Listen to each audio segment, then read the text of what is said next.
avoider, you can talk.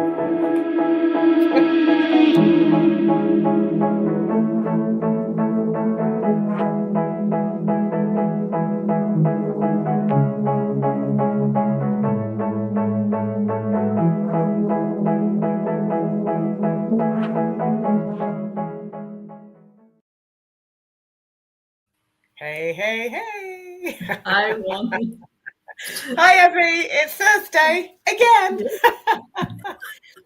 And It here we happens every are. week, doesn't it? It does, doesn't it? Strangely enough. Although it never feels like a full week and then it's here again. That's the scary bit. But welcome anyone who's tuning in live. Great to have you with us. Anyone who's watching on replay, thank you so much for taking the time. And just before we came on, Evie said, "Oh, it's the avoider. Oh, I'm not really avoiding." She goes, "Oh, but you're an avoider. You can talk about it." So this will be an interesting one. So as you will have known if you've been watching us week to week, we've been looking at the I am alone through the lens of the different saboteurs, and this week it is through the lens of the avoider, which was, when I did my first assessment, was I think my second top saboteur, which is hilarious because I just wanted to disown that immediately. I'm just like, what do you mean I'm an avoider? I'm not an avoider. I don't avoid things. I was having this whole argument with myself, or perhaps with my avoider. And and then when I kind of read and understood more about it, I was just like, oh, yeah, you have been playing games in my field for some time, and I didn't even recognize you. And it had been playing so well because it had been playing with the restless. Those two are like best friends, and yeah, it was just really interesting for me to have to acknowledge it and then kind of unpack and work on that.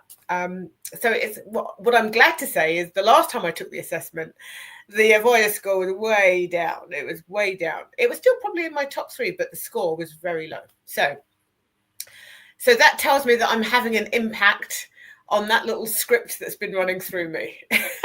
Good. And it didn't take that long. I mean, considering that, you've been working on this for what, about a year? Not even. So, No. Yeah. Perfect. That's really Yeah, good. it's been really quite But amazing. I mean, I'm interested to hear how does being alone shows up on the avoider. I mean, did it show up on you? I can't even think that you would have that sense of like feeling alone, because you're always like so bubbly and so like around people. Yeah, but you know what? I'm a human. So guess what? Yes, I that's absolutely do have those moments just like everybody else does. I think for me, and I use that kind of part of my life a lot, because that's probably when my saboteurs were at their strongest. And as I look back, I can see how they were playing and how they were playing out. But, when I was going through my life crisis, and, that's not to say that I haven't had any crises since, but like I'm talking about the one that really kind of stands out for me. So that was like 20 years ago. And what was going on for me, I had so many moving parts that just weren't right. And I've spoken about them before, so I'm not going to harp on about them, but the redundancy, the relationship, and the long-term relationship ended, going into a new one, which was a bit like out of the frying pan into the fire. The relationship I was having with my son and how we were at loggerheads. There were just lots of things going on. And on top of that, I just felt so disconnected from myself. And in honesty, I just didn't like myself in that moment in time. And I didn't have clarity of thought. I was not in a good space. Now, a part of me wants to, I need to do the ownership bit. There's a part of me that says, I'm partly the reason that occurred because I have a really supportive family, but I didn't go to them. And so it's like, well, why didn't you go to your family? If you know they're really supportive, why did you not seek that comfort? And I think some of that was to do with, I felt bad about myself. I felt a bit embarrassed. I felt a bit ashamed about stuff. There were lots of other things playing out, lots of emotions playing out.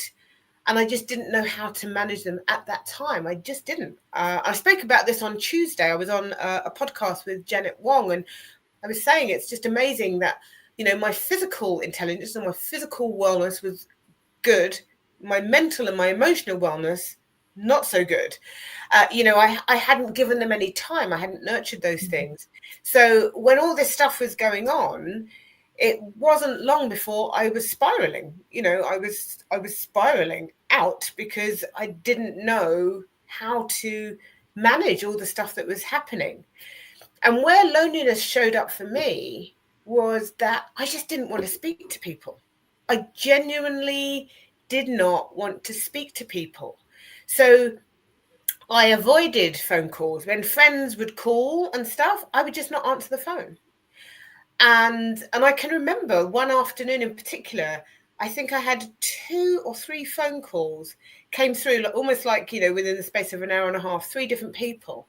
And I couldn't bring myself to pick the phone up. I couldn't. So there was an avoidance because I just didn't want to get in that conversation. Oh, how are you? And have to say, I'm in hell, actually, because I am not in a good place, right? So I wanted to avoid having to go down that road. I didn't want to get into that conversation. I didn't want to get into everything that was not working right for me. I didn't want to expose everything that was happening in that moment. Because most of those friends, and they're not necessarily my closest of friends, but most of those friends would have been calling me expecting lightness and laughter and joy, and there was no laughter, there was no lightness, there was no joy. So for me, it was just easier to avoid. And I remember one of those friends calling me back 2 or 3 days later and left a message saying, I'm figuring because you didn't answer my call and you haven't got back to me, you don't want to hear from me. Which is like, wow, that's how somebody else felt, because they were so used to me being responsive. They were so used to me being engaged in conversation. And I thought, well, that's not the case at all. It's not about you. It's about me. But I didn't call them back. I still didn't call them back. So that's how locked I was in the patterns that were going on with me.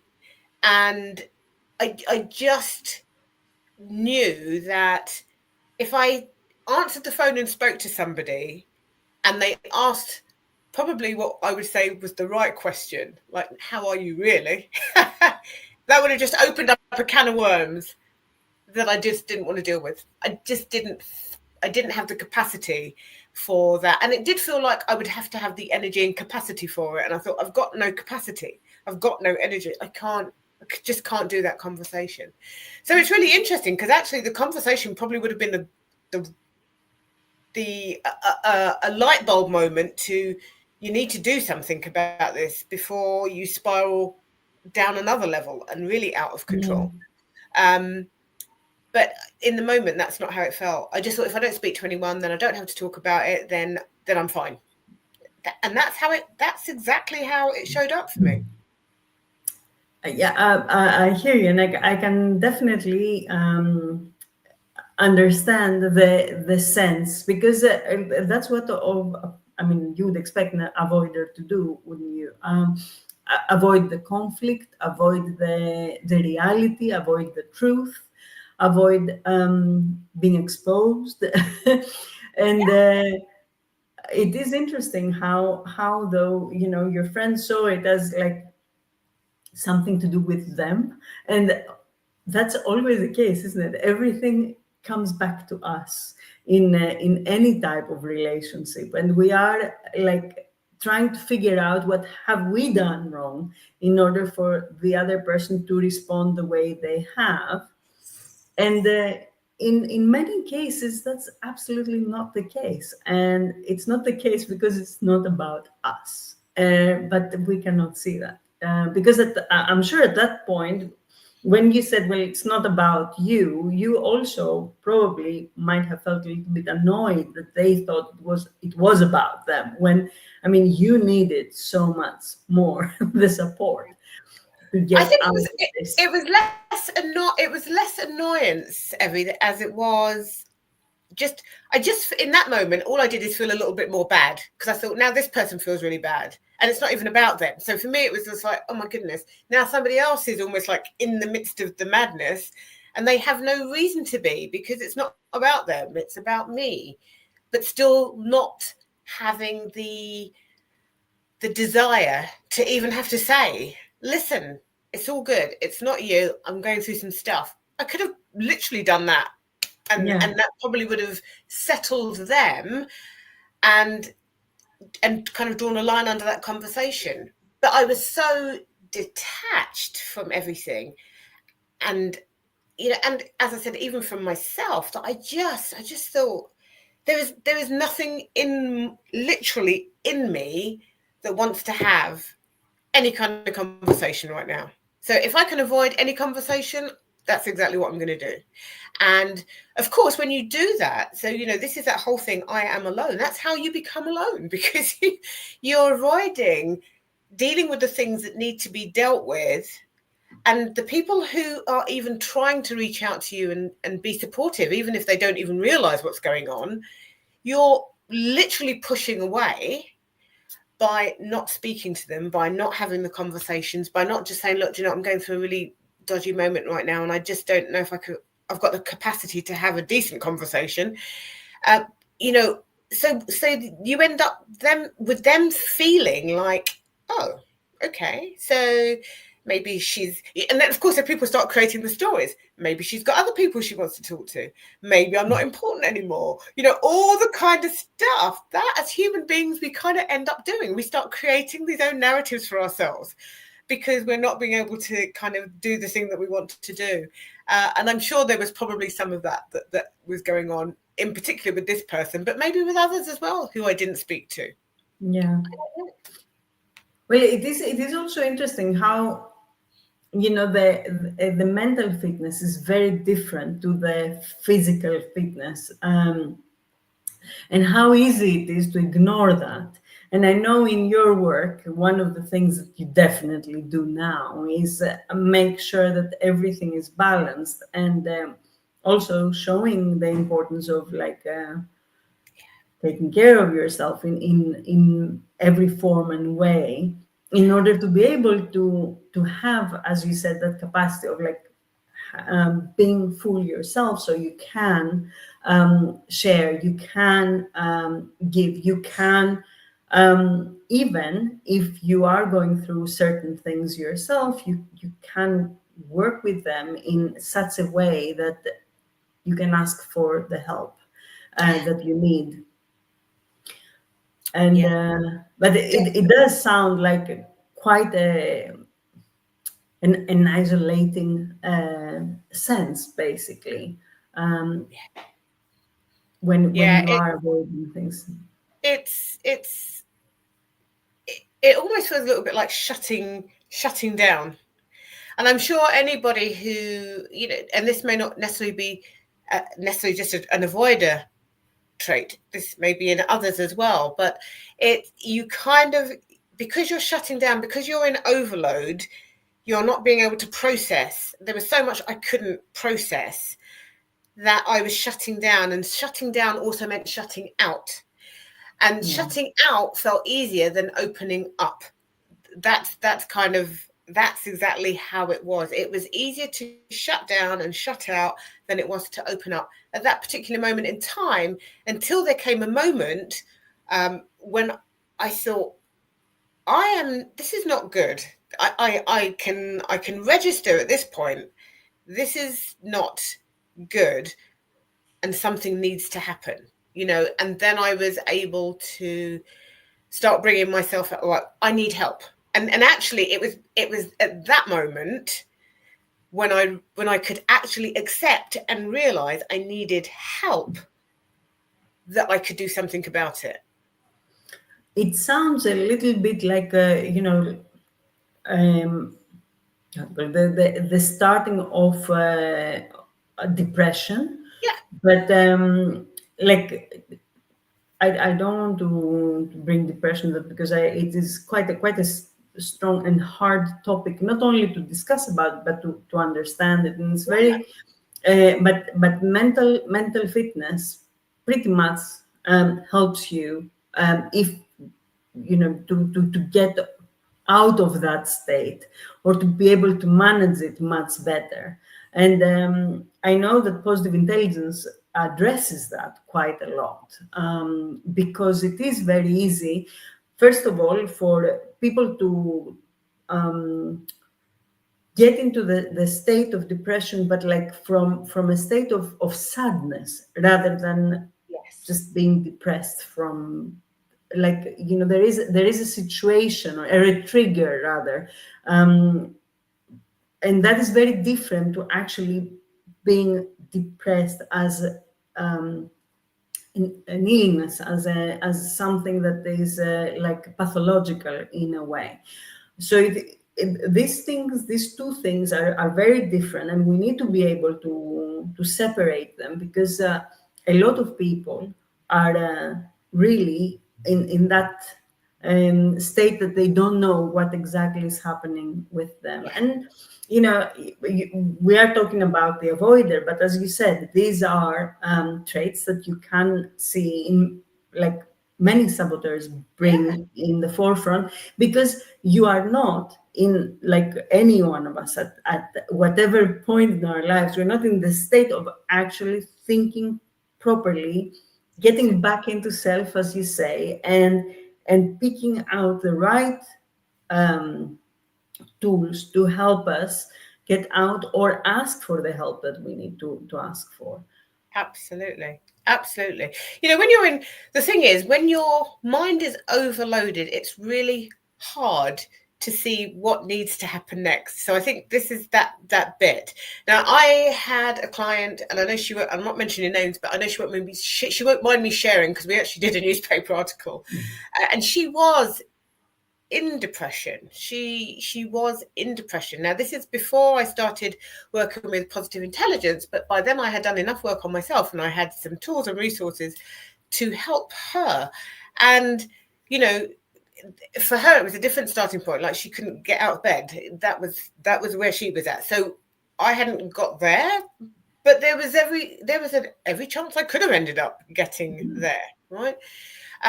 So understanding that the purpose for me about mental fitness, or the power of it, is understanding, just like we go to the gym, and we hear this so much, we go to the gym to get fit, to get physically fit, to look after our body, to condition our muscles, to look after our joints, and all the stuff that's related to physical well-being. Mental fitness is all the stuff we do to ensure that our brain is working to the best of its ability, and that it is following the patterns that help us but don't trap us. So, all of the things that I was doing were trapping me and making everything look even worse and feel even worse. That's kind of where you get to. And as I said, like, as you just pointed out, that's not just about the avoider. I would say that most of the saboteurs do that in some shape or form. And being able to, like, for me, that sage moment was, you need help. This is not okay. You need help. Where you go and how you start getting that help is your choice, but you've got to do something. So that was a realization of, I just don't want to feel this anxious feeling in my stomach anymore. I don't want to start feeling like I don't want to see people anymore. I don't want that. That's not who I am. So fundamentally, as an energy person, somebody who is usually kind of joyful, I thought, this is for me, it was dark. So knowing that the minute I got that signal, that was the one that made me do things differently. That was the one that, I guess, pushed the avoider aside, or, literally just said, you need to come out of the game right now, because things need to change. And thank goodness, because that was great. And that was that wasn't like a massively long period. And so I really do feel, when people are in that type of state for a long period of time, how difficult it must feel, and how uncomfortable and how painful. And then thinking, by then you feel so alone that there's a bit of nobody even wants to be with me anymore. Nobody wants to hear me anymore. So you can really take yourself into these other spaces as well. It's fascinating to be able to look now and realize that actually, had I had this tool, mental fitness, back then, how different that all could have played out. Yeah, I can only imagine it can be very depleting to, not being able to ask for help, because we all, at some point of our lives, we have gone through difficulties and challenges and Mm. stuff, but usually we can get out of them because we have the clarity of mind to say, okay, I need somebody, something, whatever, a tool to talk to, and clear my head, basically. But it's very hard to do that if you don't get, as you said, that signal that says, okay, I can ask for help, because you feel that who wants to listen to me now in this state? Because also what really, I heard you saying, because of the type of personality you are and the character you have and how bubbly you are generally, I can only imagine that, there was a scenario in your head that was saying, well, people know me happy and bubbly and all these things. I don't want them to, they will not accept me in this state because they will not understand it.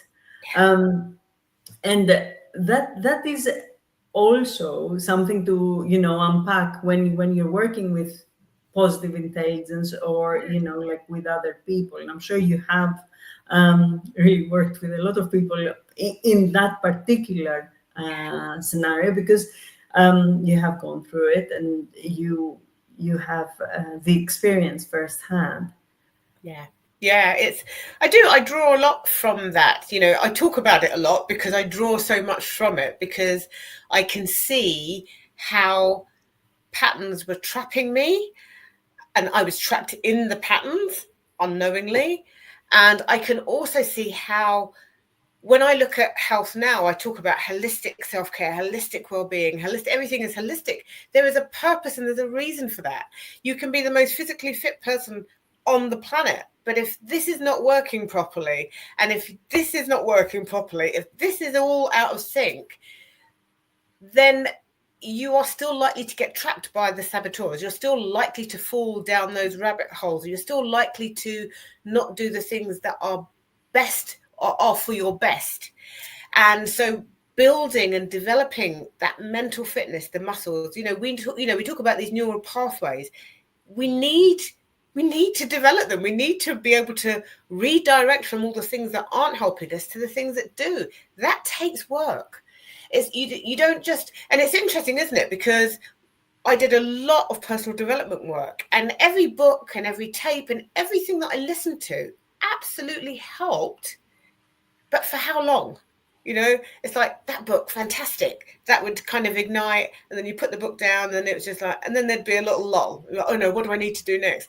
Because like any other muscle, it needs consistent work. It needs consistency. Not dipping in and out as an if you can be asked, or when you think you've got time. It's a commitment to yourself to ensure that you are resourced from the inside out.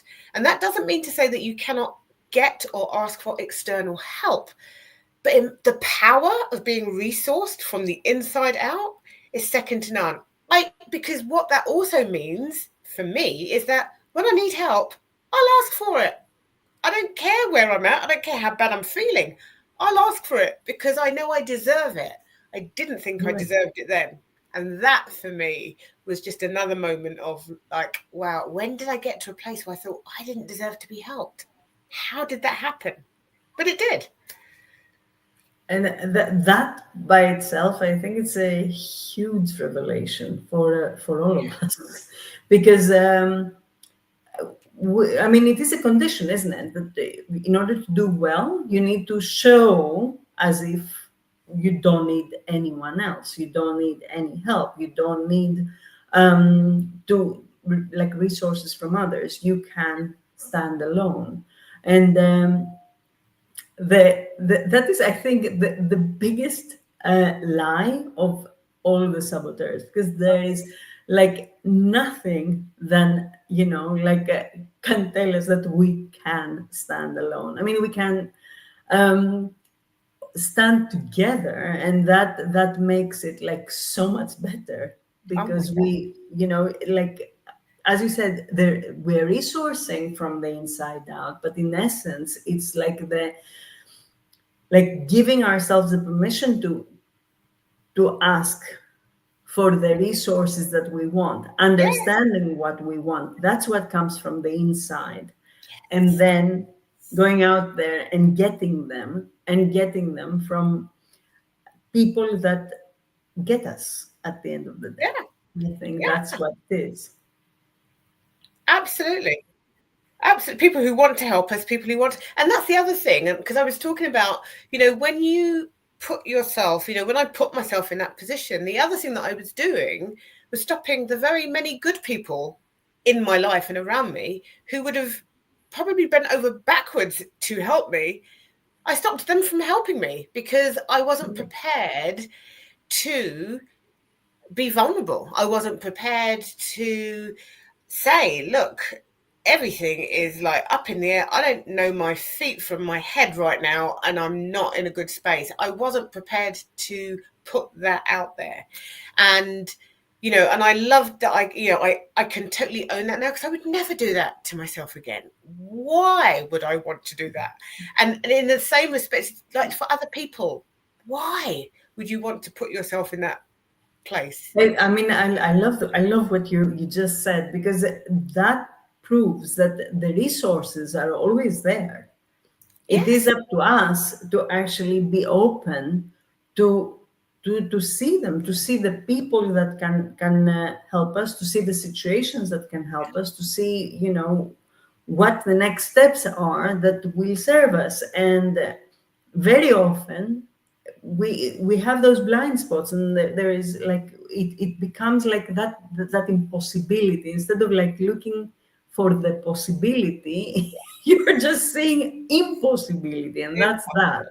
And I don't believe that there is any time, apart from, I don't know, like the very very rare occasions, that there isn't a possibility for moving forward in the way that will be good for you, will serve Absolutely. you. Absolutely. I think what's important, so if anyone's listening and perhaps you have the avoider saboteur and that's shown up for you, and you have yourself experienced when you've almost like pushed people away and you're starting to shut down, because if you're shutting down and pushing people away, you will feel alone. There's no if, buts or maybes. That the important bit is to ask yourself, what small thing can I do? Because I know I was just looking at all the mess and just thinking, what the hell do I do with this? Because I am definitely not resourced for all of this, and I don't even know where to start. Whereas actually the better question that I could have asked myself is, okay, this all looks messy. This is really impacting how you feel, your physical, it's actually impacting your physical self as much as it is your emotional and your mental self. What is the one small thing you can do? What person could you speak to, and just give them a fraction of what is going on, which may then allow them and give them the space to give you some really useful suggestions, because I think you just get caught in the bigness of everything, and so it's really difficult to think, see, feel a way out. But for me, it's just like facing that one uncomfortable conversation, or task, something that you need to do, and even if you think, well, there's I could do this, and you still think that still looks too big. Okay, how do you make it even smaller? What part of that is the thing that you could do today?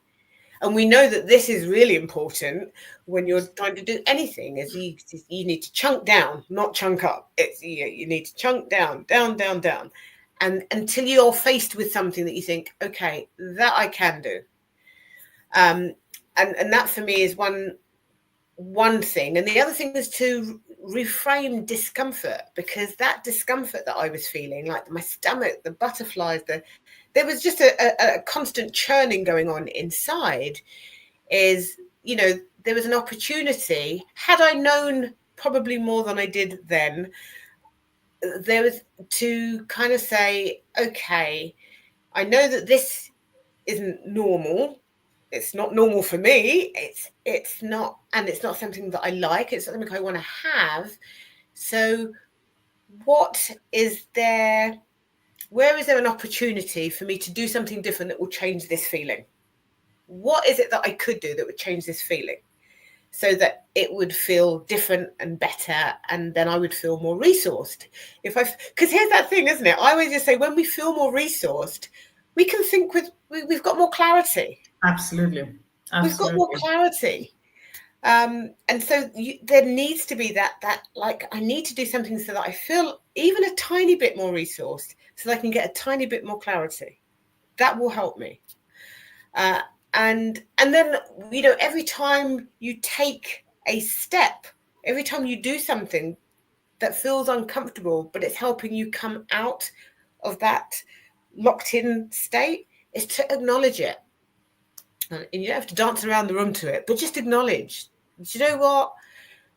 I felt like this yesterday. I've done this one tiny thing today, but I'm going to acknowledge it, because in acknowledging it, I may just feel a little bit better than I did yesterday. And then you just keep on doing that, keep on doing that, keep on doing that. Yeah, and I have heard from clients that they've been doing this practice, and it doesn't take long before, you know, they start realizing that bad feeling is not there, or it's shifting, and they're like, oh, okay. I mean, how did that happen? And it comes pretty much as a surprise. And, you know, it's very hard to realize unless you have been acknowledging, as you say, and celebrating it, and celebrating as your own Yes. doing, that it is you, it is your doing, so it is your responsibility, and it is your victory. And I think once you start realizing all this, it becomes so much easier to take the next step and the next step. And it's at this moment, I think, that the steps become a little bit bigger. And, and consistency has now set in, and it's, you know almost, you know what the results are going to be from there on. It's cumulative. Once you start, it builds, and I can, even now, I can close my eyes and think of, you did some really little things, and you may have, you know, had a little conversation here, and then you just started to, like, okay, I can breathe, because it almost felt like I'd been holding my breath also. So, I can breathe again now. Now I can do this. And actually, what was interesting, though, the biggest breakthrough for me did come through doing something physical, because I took up running, and it was on one of these runs that I had a complete crying meltdown. And I'm talking like floods of tears, like I didn't even know where they came from. But that was, when I think of it now, it was almost like I felt like I had cracked it open, and all of the stuff that had been held inside was getting out. You've done these things, you've been consistent. Now let's get the rest of this bleep out of your system. Right? And it really did. It allowed me to just, like, oh my God, the difference I felt in my body after that experience was just like, wow, what had I been holding and suppressing and, you know, managing in some shape or form? Yeah, it was wild. But yes, so that's catharsis, isn't it? That's amazing. Yeah. And I think that we can share here that we are going to be doing an event on the 11th, and people can come and experience some of that as well. Not all of my stuff. You don't want to come and experience that. No. Yeah, that avoid it. What you can do is come and join us on the 11th and experience what it's like to be in community, because now more than ever is that realization that when you have a solid community that is there to support you, encourage you, uplift you, they're not trying to fix you because you're not broken, they're not trying to do all of that, but it's non-judgmental, that when you have that, that can make a world of difference when you have crisis moments. Because listen, life Absolutely. has challenges, crisis moments do occur. How you come out of them is can depend deeply on how resourced you are or are not. And so for me, community gives us a wonderful space to feel resourced and that we're not alone. 100%. Also, like in the cases of people that don't feel that their immediate surroundings are the right people for them to talk to, or they don't want to, then when coming in communities like that, is definitely the space to be resourced, to be like become fit for the people that you want to, in a way. Absolutely. Absolutely. Mental fitness, physical fitness, emotional well-being, spiritual well-being, all of those, bringing all of those in, taking a holistic approach to your health and well-being is without a shadow of a doubt the way to ensure that you are so deeply resourced in here that when you have a need, you are not afraid to ask for it. You do not think that I don't deserve it, or why would anyone do anything for me, or I should be able to do this myself anyway. All of that stuff. So that this is the power of having a holistic approach to life and well-being. And mental fitness is, for me, like a fundamental element in my coaching practice. For me, we have to start there, because that can change everything and impact everything in a really positive and uplifting way.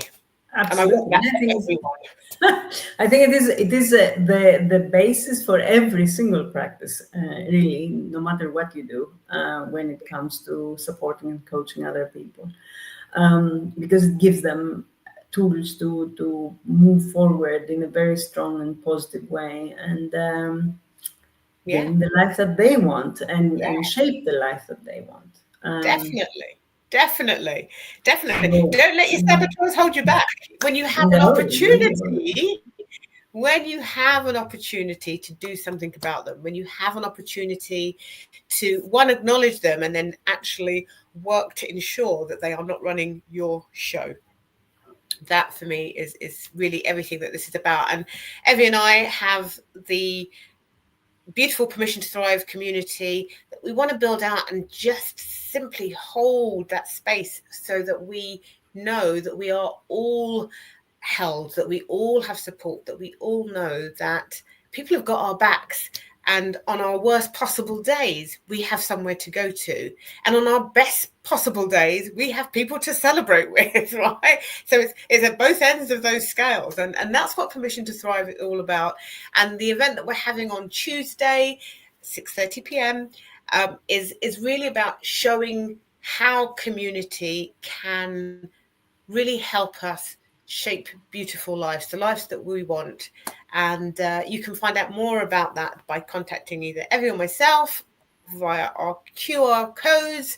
We've also been posting about the event, so you can go straight to the posts and register your interest to show up and be part of that. We would welcome you. It's free. Why not? nothing to lose there. Just a bit of time. Nothing. And But time is not just a lost bit of there. time Time if will you not if be you lost. share it for yourself, if you give it to you, give yourself that gift. Absolutely. Absolutely.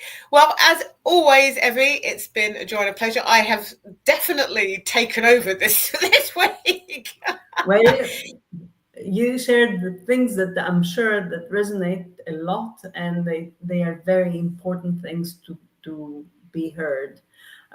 So thank you very much, Yvonne, for the time, for the place as always, and of course, for sharing your personal story, because that is what everybody else needs to hear, and probably they are going to you know gain the most out of that. Absolutely. Thank Hopefully it will you. help. It will resonate with somebody, and that's the whole purpose of sharing. So as always, Evie, thank you so much. For the people who popped in and out, thank you so much for tuning in. For those watching on replay, I hope there is something there for you. And please, please, please, if you feel like, oh, I'd love to know more about the community, I'd love to get an experience of what that is all about. Tuesday, 6:30 p.m. We're going to spend an hour and a half and really kind of get a sense of what community feel is all about, and how we are looking forward to hosting a beautiful space for brilliant women who want to feel held, seen, and heard. Wonderful. Thank you, Awesome. Yvonne. Thank you. Thank you, everybody. Thanks, Evie.